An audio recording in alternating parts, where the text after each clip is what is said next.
Eu vou convidar agora o senhor João Nazareno do Nascimento Moraes, que aqui representará a Federação Nacional dos Delegados de Polícia, para nossa honra.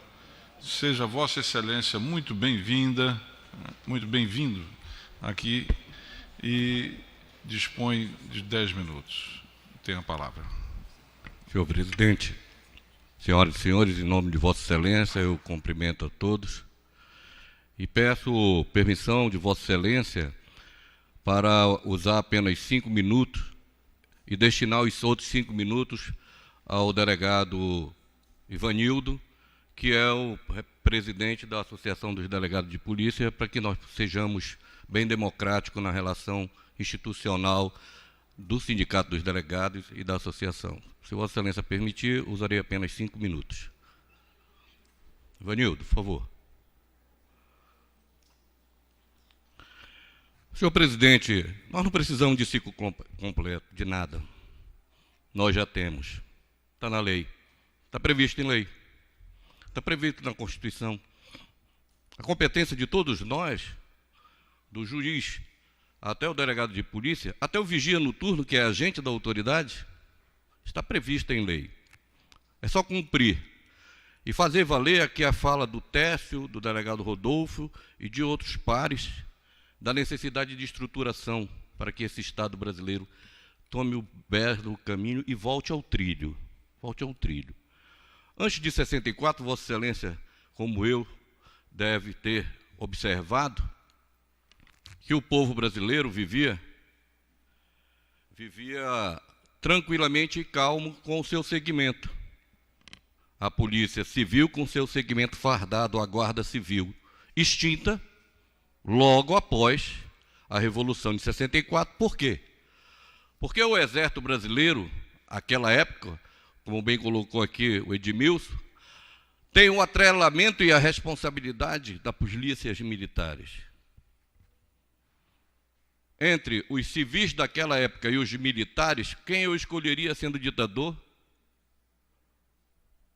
Escolher os militares para acabar com a Guarda Civil, que já existia e que fazia o mesmo papel de repressão, de prevenção sobre a guarda da autoridade policial, que é o delegado de polícia. Hoje em dia todo mundo quer ser autoridade de polícia.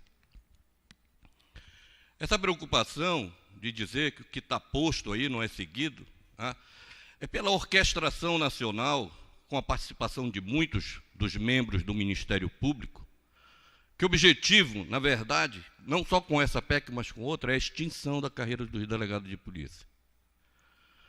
É uma figura muito preocupante, e a Associação Nacional e a Federação têm arduamente lutado com isso no Congresso Nacional, para que a valorização da carreira seja realmente respeitada no seu viés profundo de cidadania. O ciclo completo, idealizado, que já existe em lei, é fazer cumprir cada um a sua obrigação.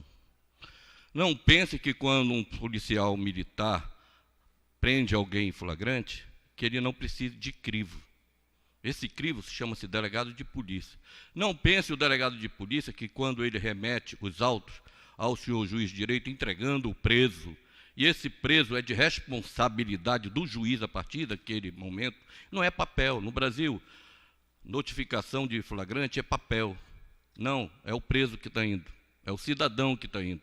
Compete ao juiz sair do gabinete dele, largar o gabinete dele, e a delegacia, ou determinar que esse preso compareça até ele para saber das condições. Também não precisamos de audiência de custódia, é só alienação pura, porque ela tem um polo, mas não tem em Vilinha, não tem em Igarapé-Açu, não tem em Santarém, não tem em Marabá e não terá em lugar nenhum.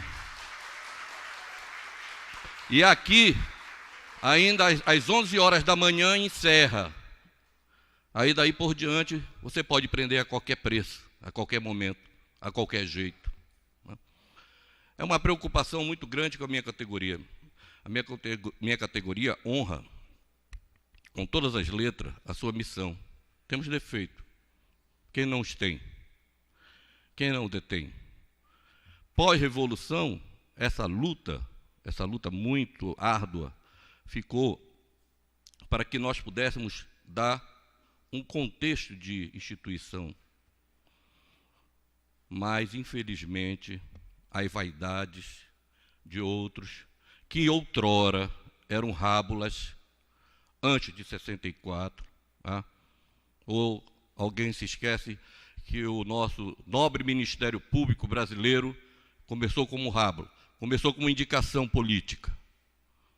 E hoje essa potência que aí está, cuja caixa preta nunca se abre, nunca se vê, cujas vidraças não aparecem, cujas situações são cortejadas e tratadas no próprio ente querido, cujos maiores membros que conheço e que são meus amigos são respeitáveis, mas também tem lá gente que precisa de uma bela correição e de uma bela fiscalização e de uma bela prevenção.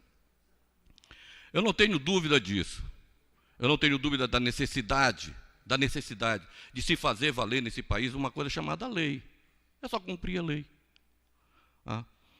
Lá antes de 64, o sistema funcionava, padrão.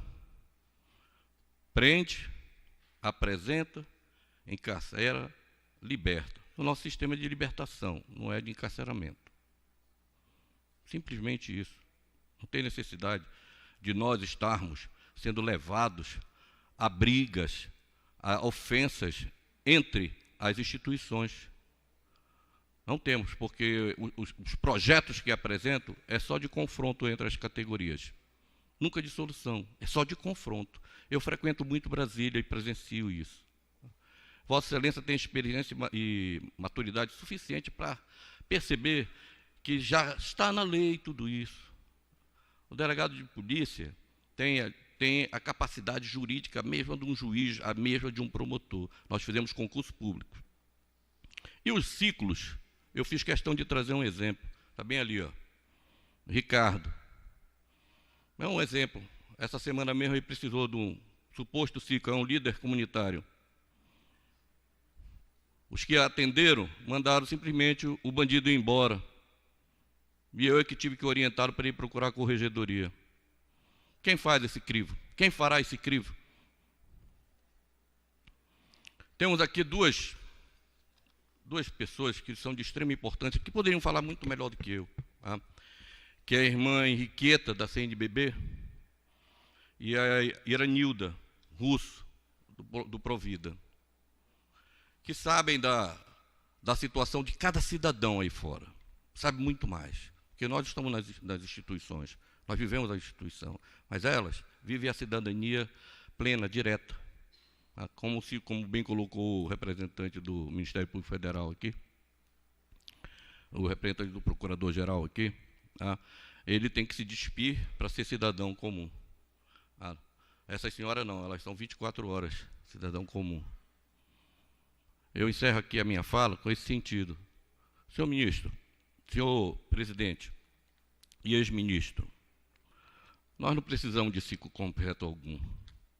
Os delegados de polícia sabem o seu papel, o juiz sabe o dele, o Ministério Público sabe o dele. Não precisamos é de usurpadores. E usurpação é crime nesse país.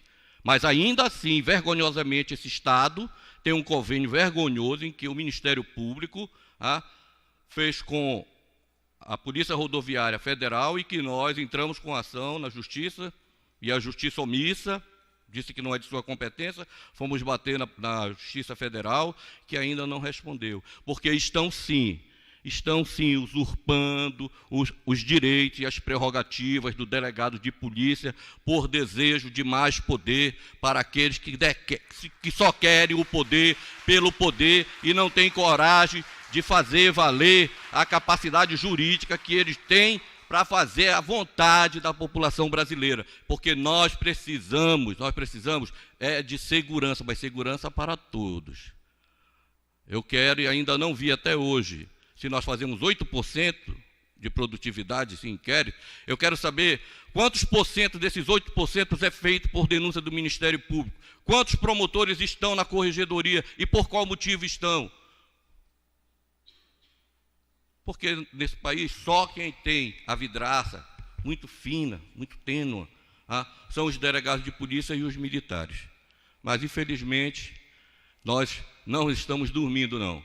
Nós estamos atentos, vigilantes, observadores, e fazemos, sim, um trabalho muito digno em Brasília, com a representação que temos da FENDEPOL e da ADEPOL. Estamos juntos, respeitamos o Ministério Público, tenho grandes amigos lá, grandes amigos, mas quem tem fomentado, sim, toda essa luta contra os delegados de polícia chama-se Ministério Público Brasileiro.